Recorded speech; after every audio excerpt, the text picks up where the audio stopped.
Yeah, perfect. Okay. You can stop it now and then we'll start. We have someone else joining.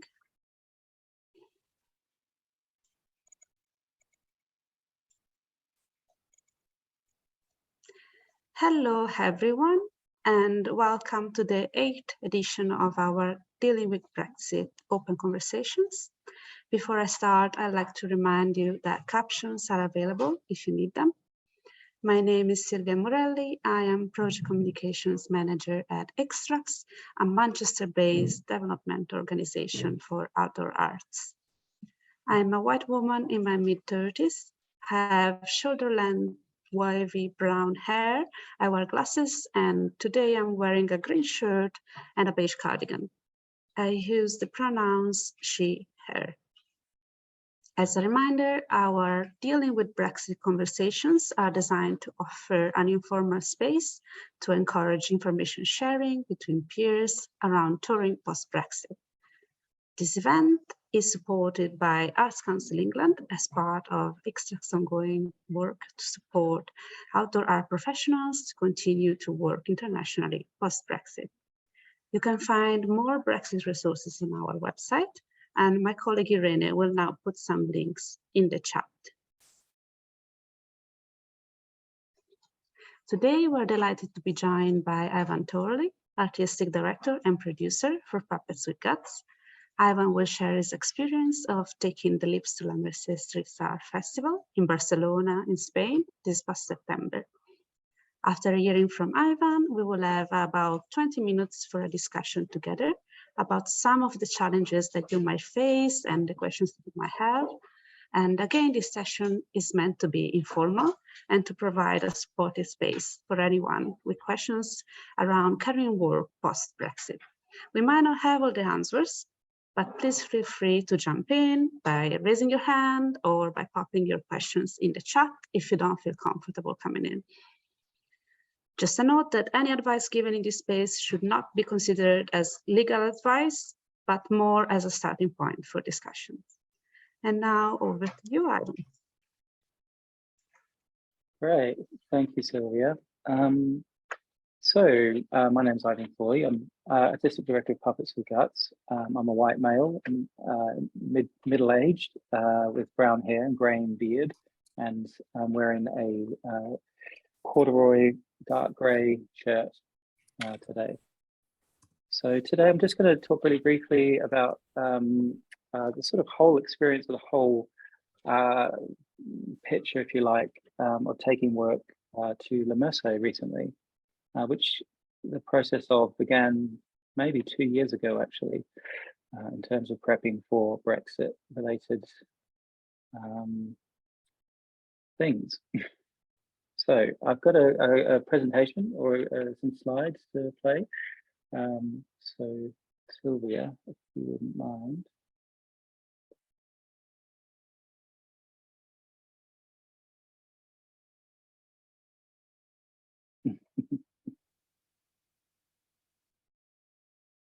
Okay, can everyone hear me okay?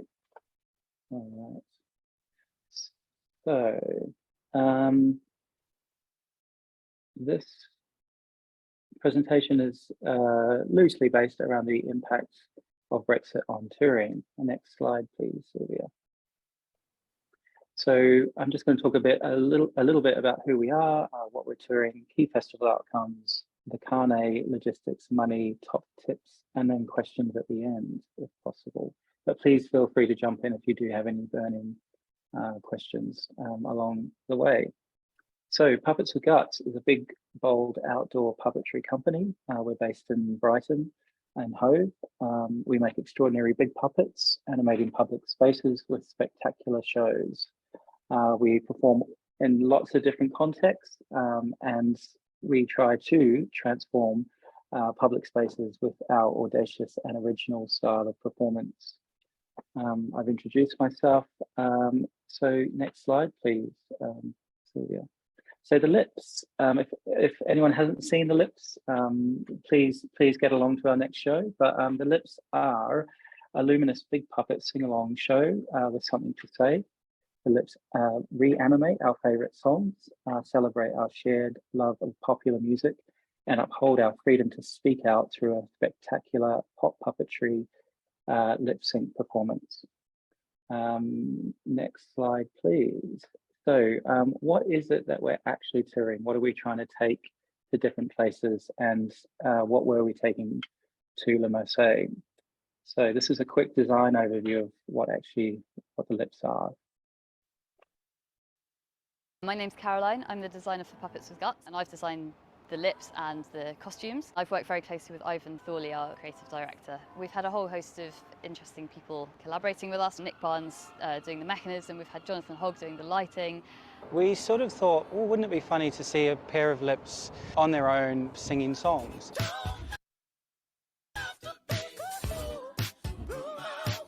I started by carving a bunch of different lips in styrofoam. So we then took patterns from those and blew them up. 6 or 7 times the size of these. We then fitted those onto the mechanism which Nick was designing. So it was a lot of back and forth with different people. So the new lips incorporate a couple of new big design changes. We've added in an extra movement, so they not only open up and down now, but they go forwards and backwards, so they can really articulate. We've got daytime and nighttime lips now. So the nighttime lips are basically just plastisode, white plastisode with some basic shadow work on them, which means that the lights inside which change colour can show. I worked on the electronic software and lighting design of the new lips. I was able to take the plastisode cutting patterns of the lips from Caroline and the mechanism design from Nick to virtually construct the puppets in 3D software before they were made. I modelled how different placements of LED lighting would illuminate them as they moved, and then designed and constructed the control electronics in our studio. I then worked alongside Caroline and Ivan to wire up the lips and prototype the lighting designs. The lighting can now be a variety of different colours and states, and we can do those slowly, or we can have them cycling through a whole rainbow. There's a whole load of LEDs in there, many more than we had before. They're really ping out now from the landscape, which is great. All these different brains sort of come together and make something really cool. I'm very pleased to be a part of it. Okay, so that's the puppets mainly that we're touring, but the touring kit is the 3 puppets. We've got 2 LED screens, which, if you like, caption or subtitle the songs and the show. We have a black box, which is a sort of show control localized on the performance side, and then we have a bunch of other bits and bobs, tools, etc., that we take with us. So next slide, please. So all of that needed to be collated for the carnet. So we started by contacting Dynamic Docs, who are carnet experts, to begin the process of getting a carnet issued. This is the authorization letter that comes with the carnet, and I'll talk about this in a few slides. But next slide, please.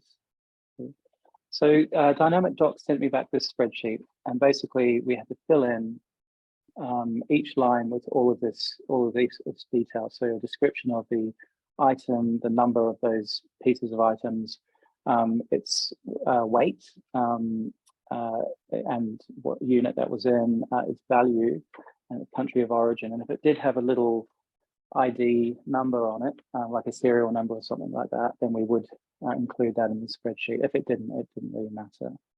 So we had about 116 lines of different items listed on this spreadsheet, and a bit of back and forth to the carnet company for any clarifications. And all of that added up to around 59,000 quids worth of stuff. So next slide, please, Sylvia. So we then had a 12-month carnet issued for around 1,200 quid. And these were the sort of fees involved with that. The bond fee, which lasts for 12 months, we don't get that back. I'm not sure where that goes, but basically that covers us for the next 12 months. For the Le Mercier gig, the festival paid 1/3 of that, so we're hoping to recoup the other 2/3 of that cost over the next 12 months. So next slide, please.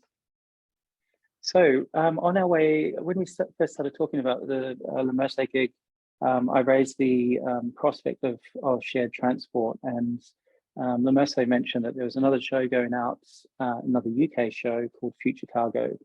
And so we met and chatted and realized that we could share transport, and we could put all the LIPS kit, if you like, onto the back of the future cargo truck, which is like a 40-meter shipping container. It was a 2,000-mile return trip, and we needed to export all of our stuff and re-import it. Each company, we had our own carnet each, so you can have 2 carnets for one vehicle, if you like, or one mode of transport. And I think it was easier for each company just to get their own carnet issued to take the stuff out to La Mersey. So a couple of tips that I learned during this process, which I thought I'd share today, was when I was loading all the kit onto the truck on the side of the M25 near the M23, the lovely Neil from Stage Freight was driving the truck out to La Mersey. And basically, when the carnet is issued, we had these authorization letters, and the authorization letter had my name in it. But we needed an authorization letter for Neil as well. So within I had to sort of jump on the phone, ask the carnet company to issue another authorization letter, and then email that through. Neil, however, pointed out that when you go through the inland border facilities, it's always good to have a printed copy of that authorization letter, as well as all the carnet documents to give to officials at the border. So I think he managed to get through the border going out without a printed copy of his authorization letter. But I took then some out to Barcelona so he could bring those back with him. So just a top tip that the authorization letters, it's good to have copies of those. And yeah, going through the UK side, apparently it takes about 3 hours, and then going through the French inland border facilities, it takes around 30 minutes. So I'm not sure why, but that's roughly what Neil mentioned. So if you're planning a trip out, that's good to know. Next slide, please. So another thing that we had to, that was, is critical to the running of the show is our cast. So 2 or 3 months out, we sort of needed to have a cast in place to take out to Barcelona. And that was Elaine Hartley, Abigail Matthews, Larissa Pinkman, Olivia Bourne, and myself. And it's quite tricky to sort of ask performers to hold just a week of time or a couple of weeks of time out of many months, because they're all freelancers and stuff like that. So we're really lucky and thankful that our cast could hold that space for us and get all their paperwork together. So next slide, please.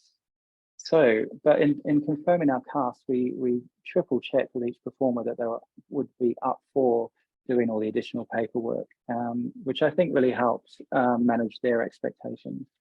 We also paid them for a day of rehearsal to get this paperwork together.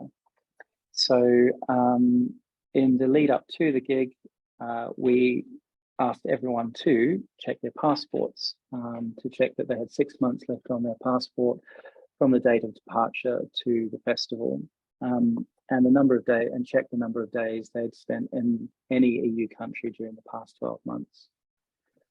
A really key kind of thing that we did require was the A1 forms, or the proof of UK tax residency. The A1 forms, there's 3 different types of A1 forms, and I've been caught out by this a couple of times. So if this is really useful, because HMRC sent me back a letter with these different forms listed on it. So if you are self-employed, you do need to search for and fill in the 3837 form. If you're an employee, PAYE, you need to fill out the 3821 form. And if you have a company, you need an A1 form for your company, which is the 3822 form. Now, other people, there might be different arrangements with different organizations and people and subcontractors and all sorts of things. So it is a little bit tricky, but this is sort of how we approached it, and we managed to get through all the relevant A1 forms to go out to La Mersey. Next slide, please. The other thing, the other certificate that we needed was a temporary working in Spain certificate, or the NIE certificate, which now you can apply for those at the Spanish consulates in either Manchester, London, or Edinburgh, and you do an online application and email that through, but then you have to go in person to the consulate to submit the application form, provide ID, and pay the £8 fee. It's then valid for 6 months. The main cost involved with that actually is people's time and their travel expenses, which we covered for each of our touring parties. We then also asked everyone to obtain personal travel insurance and a global healthcare card, which is the old European healthcare card. We also were issued an invitation letter by Le Mercier, which was drafted by Extracts. Thank you, Extracts. And also, just to go through the border or airports in Spain, we needed a COVID vaccination pass or a negative COVID test before flight. The only documentation the festival did request was the A1 forms. Everything else they were not really that interested in at all. They just wanted to know about our tax residency. So that was the main form that we had. That was the only thing we submitted to them. And then we had a documentation folder with printed copies of all of those documents in it, just for, if we did get questioned at the border for any reason. Next slide. So money. Extracts kindly provided about 1,100 quids worth of contribution towards our overheads, which were about 1,750 in total for the activity. So for all this just additional, if you like, Brexit related paperwork, or dealing with third countries. So however, in getting the carnet together and getting the show together, so we could present a really high quality show overseas, there's quite a lot of prep and time that needed to go into that. So one of those was production management. And I spent about 10 days having to go through all of our stuff, making sure it was all really well organized. So we were really clear, if we did go through the border, we knew where everything was and it was documented and labeled and stuff like that.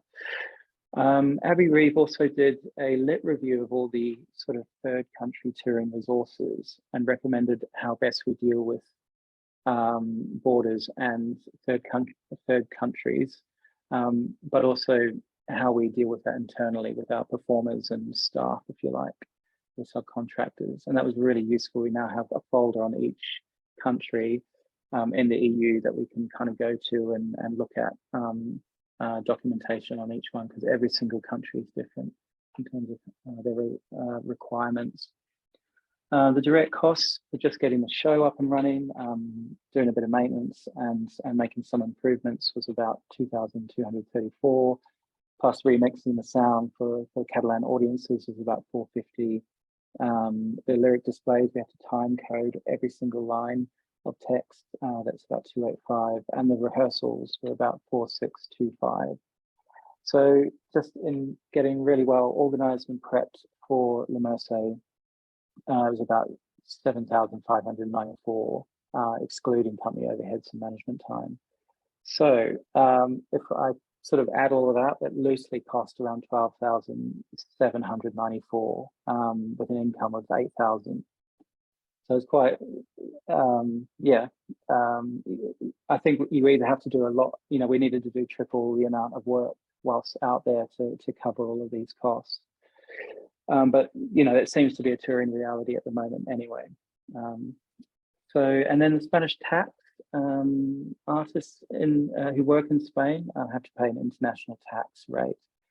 So when we negotiated the fee, the festival then basically put 24% on top of our fee, which was then taken at source.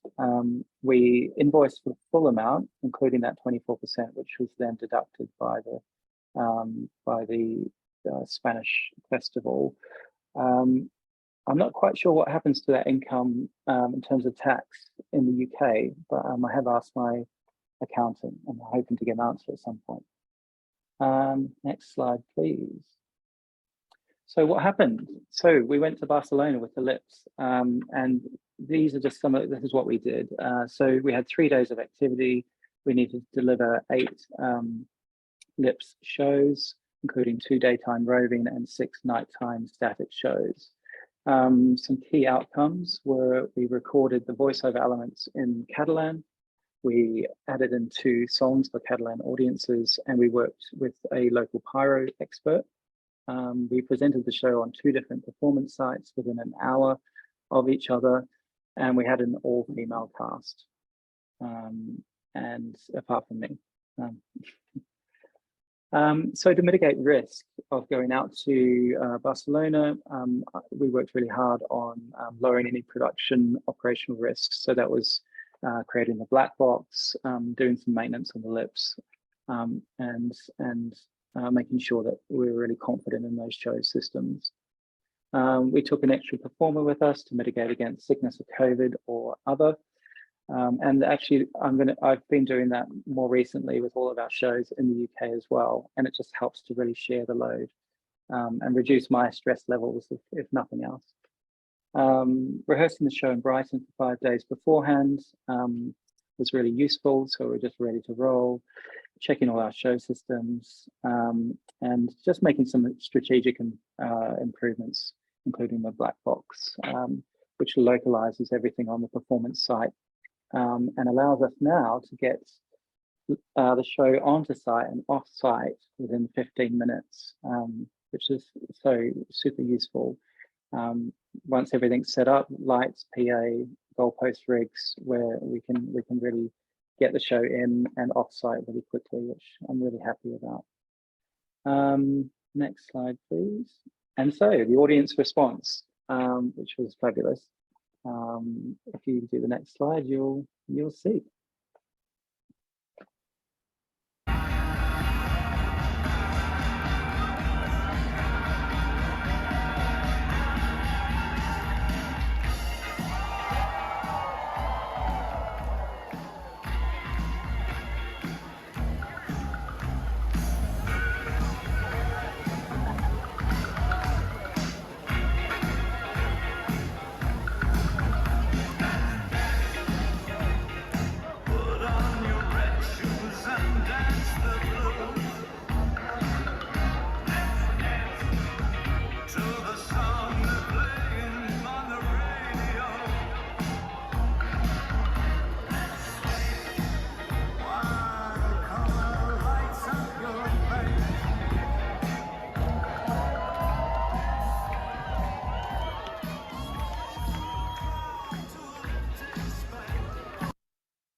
Cool. Next slide, please. Or again.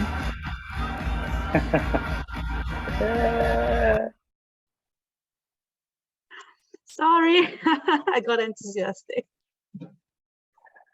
Cool. So we had a great time. We had so much fun out there. So we're really proud of the show we took out to Catalan, to Barcelona, sorry, re-recording the VO elements of the show into Catalan. I think was really helpful with audiences there, as well as adding in a couple of songs for Catalan audiences. As an organization, I think the activity helped us grow our confidence in touring high quality outdoor arts work overseas and third countries.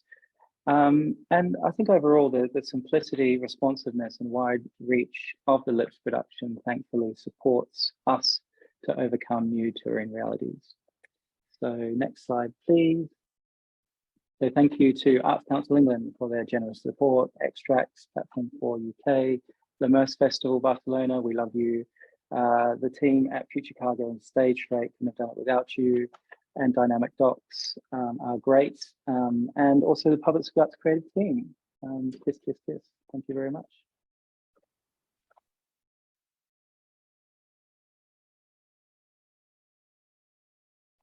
So if anyone's got any questions, please feel free.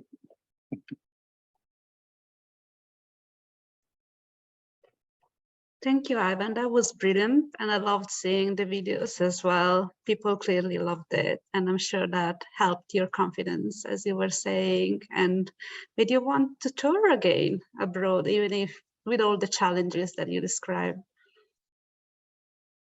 Oh, absolutely. Yeah, no, I'm feeling much clearer and confident about those processes now. So it was good to get the first one done. Absolutely. We have a question in the chat from Helen, who said, did the music rights cost a lot? Very good question. We didn't get any music rights for that. So as far as I'm concerned, it's the responsibility of the host venue to provide those rights. And Le Mercier just sort of went, you know what, we'll just overlook that. So, but normally, yeah, that's something that we give those details of the songs to people beforehand, and it's up to the venue or presenting organisation to deal with that.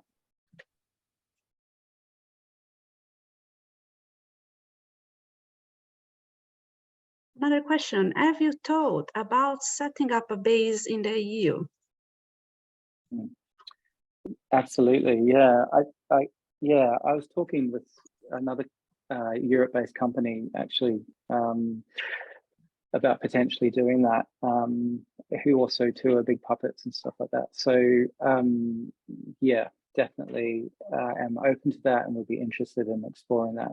I don't think yeah, having a base in Europe would be super useful, but it, you know, it swings and roundabouts as well. We would need a lot more work over there to be based there and stuff. So but definitely interested in going in on something with a cohort of people or something. That would be really cool. There were a few questions as well that people submitted when they registered for the session, which I will go through in a second, because I've just seen a raised hand from Tom from Motion House. Do you want to speak, Tom, or pop it in the chat as you prefer? It would be great if I could ask a question. Thank you, I appreciate it. My question's about NIE numbers and the advice you were given. The way the way Motion House runs is that we don't use freelancers usually, but we have full-time employees. So they are employed in the UK, paid in the UK, and the income from a gig isn't assigned to pay them as such because they're an employee and that's a business investment. So I'm intrigued as to what advice you were given for NIE numbers, because as far as we're aware, the income we were making, we will be making, we have made from Spanish, from working in Spanish governance, is for the company and is not related to the income of the UK employees. Does that make sense? It's a bit of a complicated one. So for the NIE certificates, it's only to be able to work there temporarily. I don't know that there was any relation to income or who was generating any income. It's whether I remember seeing a Zoom a year or so ago with an orchestra's person who extracts presented, which was really useful. But I don't think it has any. I think the A1 forms probably are more related to that than the NIE forms. The NIE is just literally an ID number, so they sort of know you're in the country or know you're going to be working there, basically. A lot of people have sort of said you don't actually need to get them, but we were being super safe and super cautious about going out, and now they've made a change where you can actually get the NIE numbers from the consulates, whereas previously you had to go to a Spanish police station to get them, and the Spanish police officers weren't necessarily very interested in issuing those to a whole orchestra or to people asking for them. So that's definitely a useful change, but I don't think it's got anything. I wasn't aware of anything had anything to do with income or money. we'd gone to Spain to do a gig, and we were trying to follow the police going to a police station, the nearest police station on arrival, and from hearing from people going and sorry, just find my words. Right. The police going, we have no idea what you're talking about. We can't help you. When they arrived, it was one of those things where it's just the only kind of question mark I have. So thank you, I appreciate it. I do actually have another question. If I can ask it while the consulate guidance and that was actually quite useful. It was actually quite workable, and it was quite user friendly, if you like. So it was just the hassle really of having to go all the way to. I don't normally leave Brighton unless I have to, so you know it's. But yeah, we managed to get everyone there. It was actually, I think going to Edinburgh was the trickiest thing for maybe one of our touring parties. So, but you know, yeah, but it was fairly straightforward, to be honest. Great. Before we move on to the next questions, there were a couple of comments regarding this in the chat. So Lizzie from Mimbre was telling us that they didn't get the NIE numbers the 2 times they went to Spain, I don't think. And also Andrew was saying it's possible to get a NIE number from a Spanish consulate. It's been possible for years. I got one in 2012. Lizzie, the numbers you didn't get, were they for EU nationals or for UK nationals? They were a mix. So 1 UK national and then 1 EU national and then 1 person with dual citizenship. I do think this entire summer, honestly, members slightly winged it. And I think we've maybe often got away with things that maybe we shouldn't have done, but because we're a really small show and it's just 3 women and like luggage. So I think sometimes we slipped under radars. But yeah, we didn't, and we got away with it. But interestingly as well, like the 2 festivals we went to in Spain, both of them wanted like completely different things, which are different again from what Ivan's just been talking about. So it's just like, even within one country, you could just have wildly different experiences at different festivals that think different things are important. And I think that's really interesting. Irene, do you have anything to add as our Spanish expert? I was just going to say that because I was the person kind of asking all the consulates, do we really need to do these NIEs? Like, what's the actual point? Is anybody going to ask us about them? And actually, nobody got asked about these bloody NIEs, and it was a pain to organize and it cost money.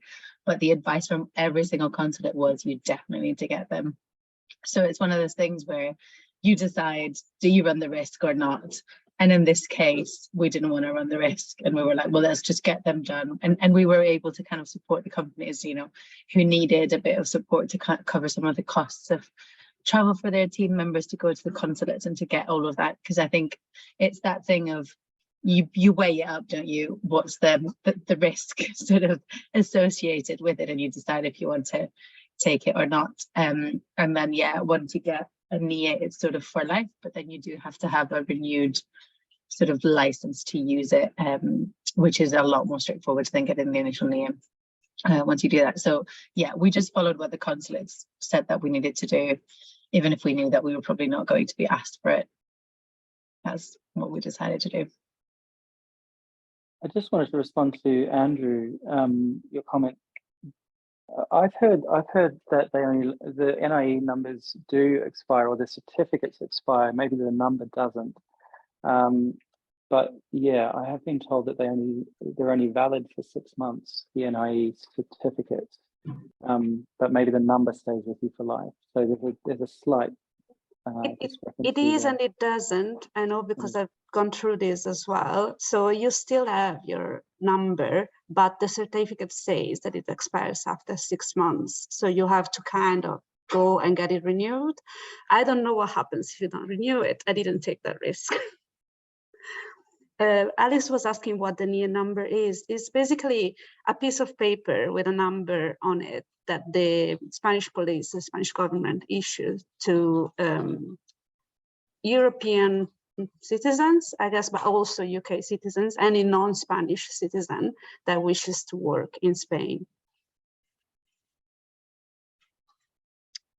Maybe something to check is the if it's valid or not for 6 months. I don't know, but I think if we went back next year, I would check that with the consulate. You can just email them and ask them. They do get back to you quite quickly. And apologies, Alice, I know you've had your hands up for a bit. I just wanted to finish this conversation about the NIE. Shall we move on to the next question? Yeah, go on, Alice, then. Thank you. Sorry for the lack of video, and I've got a toddler running around. I manage the show Spark, LED Drummers, and we are going back to, where are we going? We're going to Madrid for the 5th of January for the Three Kings Parade. We haven't been there since before we left the EU. So I'm just a little unsure as to what I need to do in addition to what I did before. We're only going to be performing for one day. We've not got carnets before. I've not had to look into NIE numbers before. No festival or booker or promoter has ever asked us for any of these things. Any suggestions?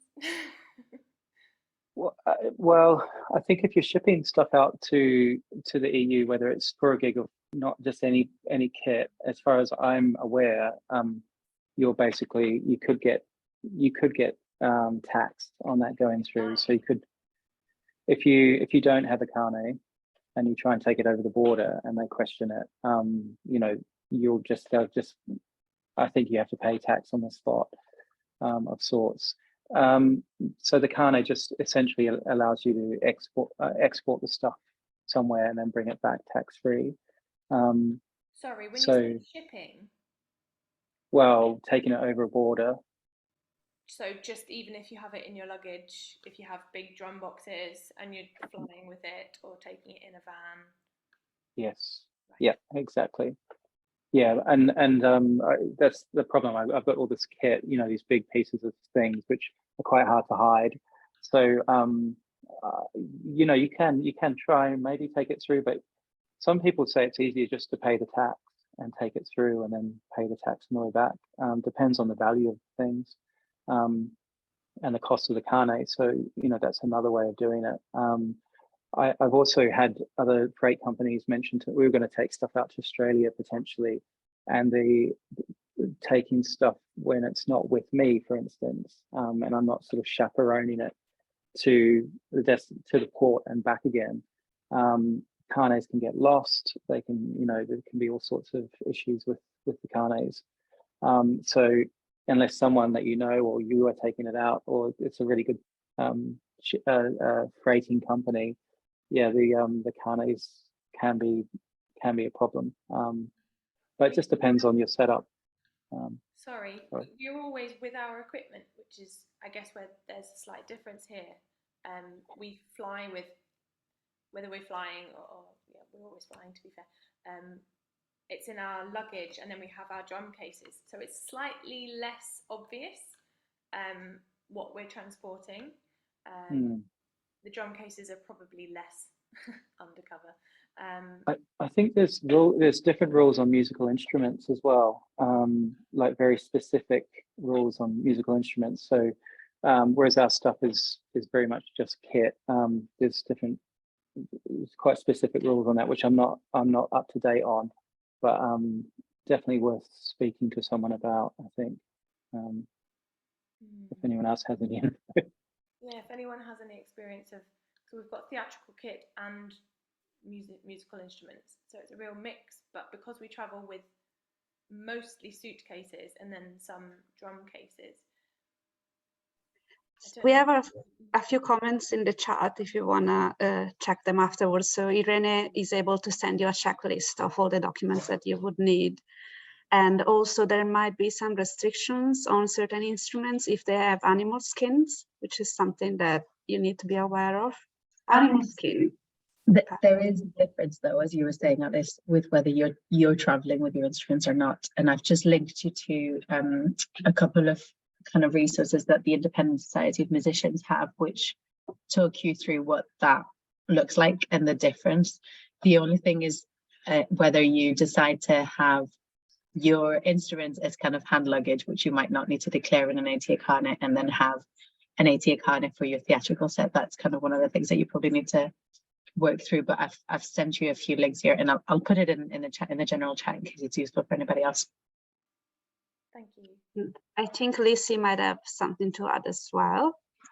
Yeah, for what it's worth, and again, this is in the land of like, maybe don't do what I do, we've done, but we travel, we have mats basically that are kind of come in like big bags, but we travel on planes with them as luggage, and we haven't got a carnet for those.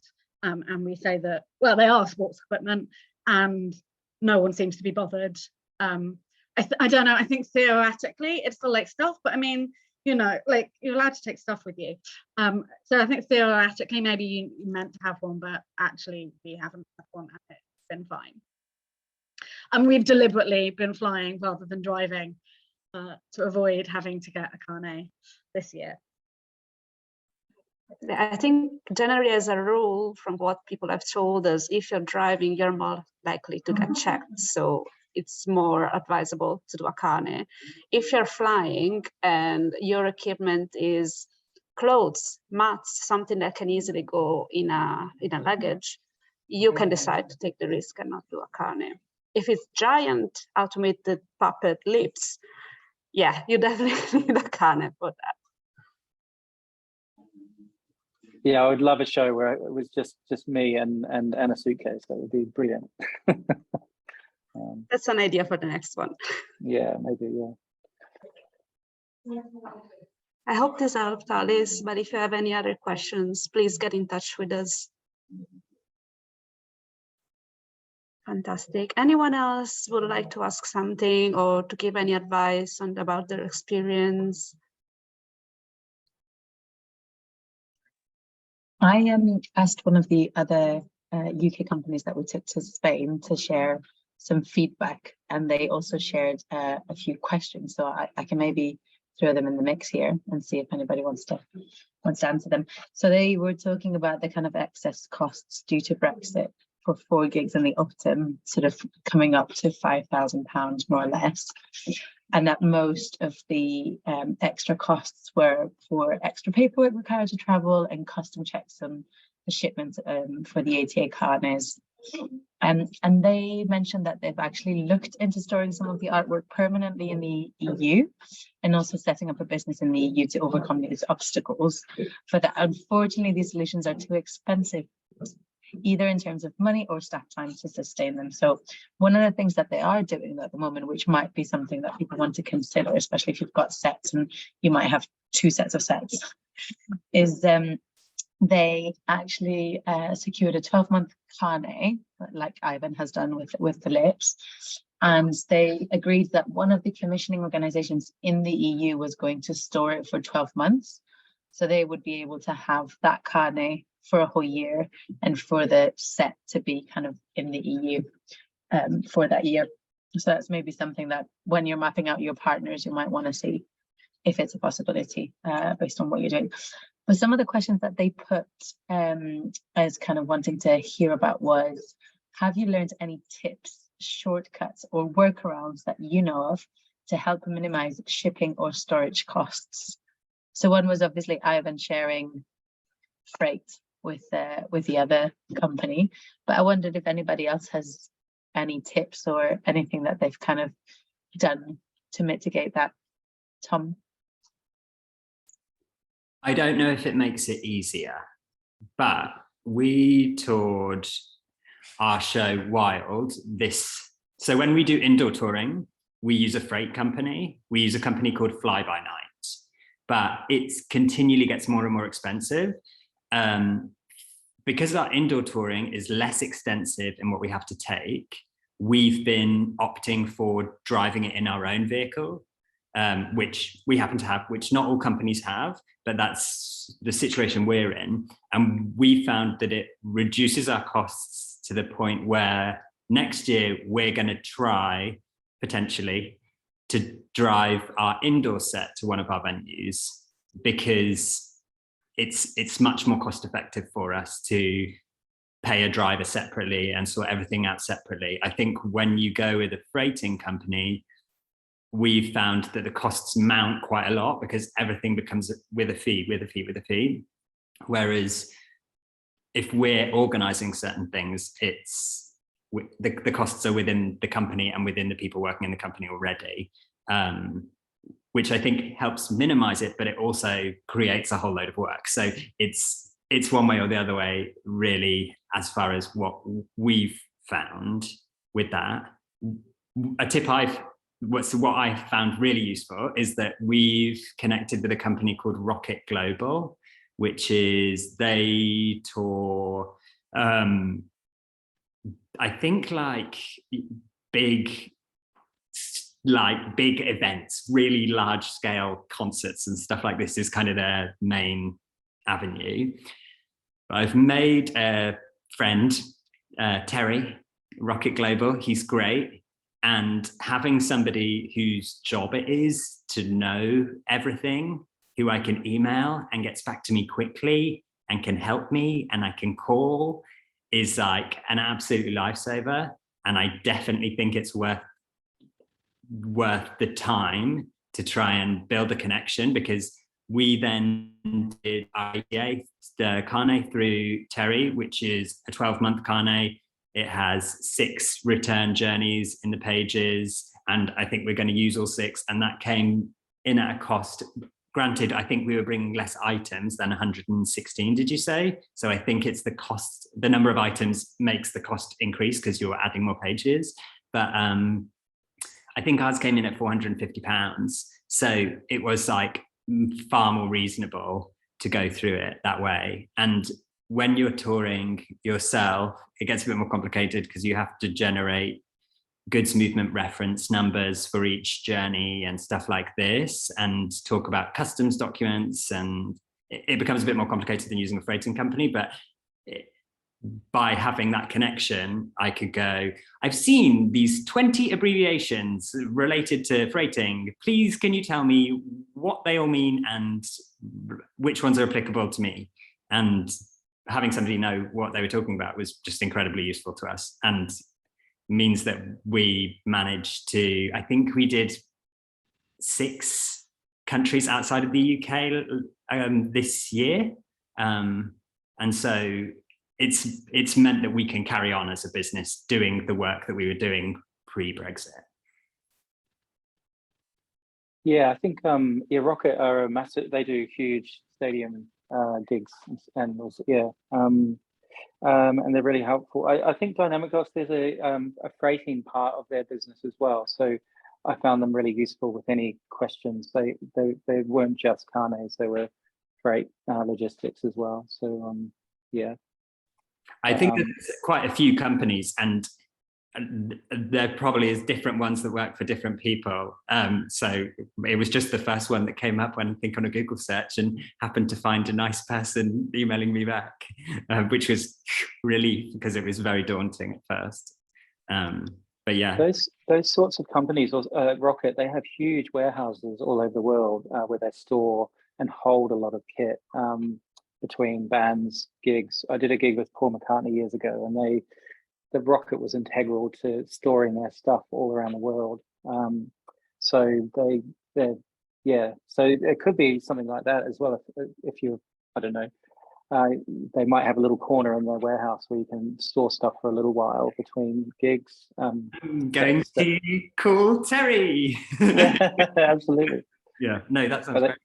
But they have big storage facilities, those types of companies.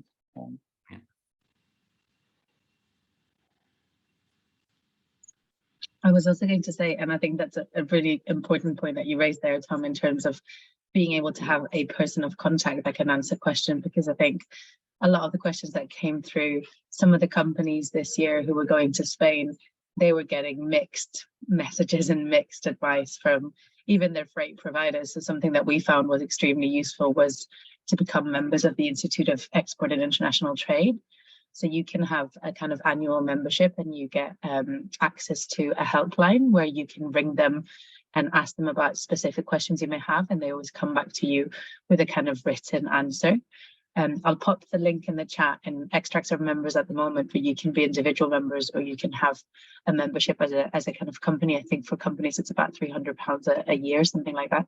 So it's definitely something that's worth it. And they also do sort of different trainings on specific topics. So obviously it's about trade in the widest sense, but it's one of those that you feel like, okay, they'll definitely know the answer and they'll give me the final kind of answer, you know. So I'll put that in the chat as well, because it's been so helpful for me.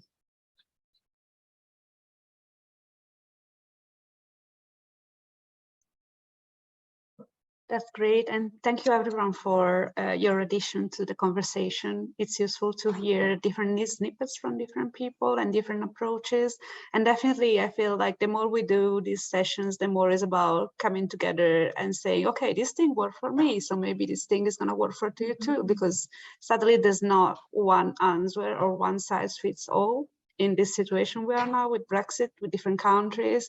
And as Lizzie, I think, was saying before, even in the same country, different festivals might ask you for different things. So I think Ivan's approach was really good. He went through everything that was needed and didn't leave any box unchecked. So it was sure he had this peace of mind that I've done everything that is needed, even if the festival is only going to ask me for one form. So at least I know I've done my own work and I'll be safe.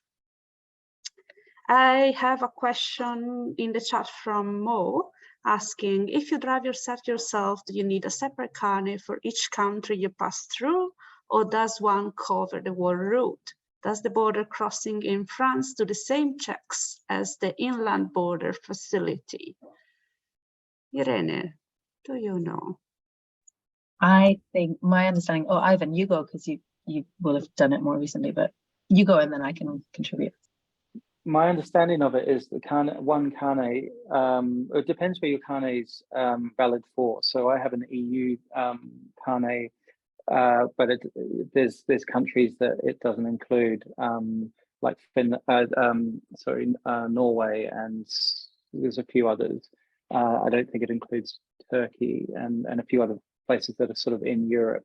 So it just depends on where you get the carnet issued for. So if it's worldwide, it'll cost you more. I did ask about a worldwide carnet, and it was going to be, I think, another 500 quid for the 12 months on top. In terms of the checks, so I think on the English side and on the French side, there's a border facility you have to go through. You have to get all the carnet then checked and stamped and all of that each way. So you have to go through the one in England, then the one in France, and you go off wherever you are, and then you come back through. You're re-importing that stuff into England, so you got to go through the French border facility, and then through the English one, and then back in. In terms of if you went to, so the stuff went through France and then down to Spain. So because of freedom of movement of goods, I think it was okay to go into another country unchecked with that carnet once it had entered into that economic zone. But I wonder if that is, yeah. So that's how I understand how it works. But maybe, I mean, you have some other thoughts. Yeah, that's my understanding too. I think that the main thing to think about is you don't need to have a new carnet for the kind of countries you're going through, as long as they're all within your carnet allowance. What you do need to make sure is that you've got enough sheets in your carnet. So every time you get your carnet stamps, they take like a voucher out basically, and you need to make sure you've got enough to do your whole journey and then kind of come back.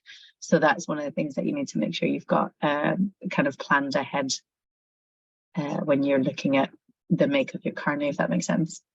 Does that make sense?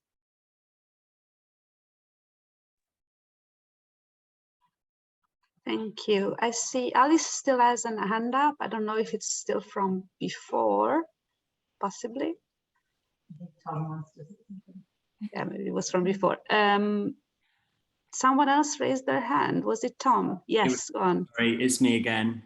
As I understand, you can add pages to your carnet as well. So you wouldn't need to start back at the beginning because you've just used all your trips in 4 months out of 12 months. So you can add more. And we had when I was speaking to Terry, I was telling him that we were going to Spain, but every time we went over, we went UK to France. And so that was the journey we were doing the customs for and all of that. And as Ivan said, it was all, once you're in freedom of movement, it's fine, as I understand.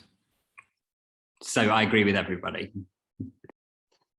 I agree with everybody. It sounds like a perfect way to finish this session. We are getting to the end of our time, so if that's fine with you, I will just wrap up.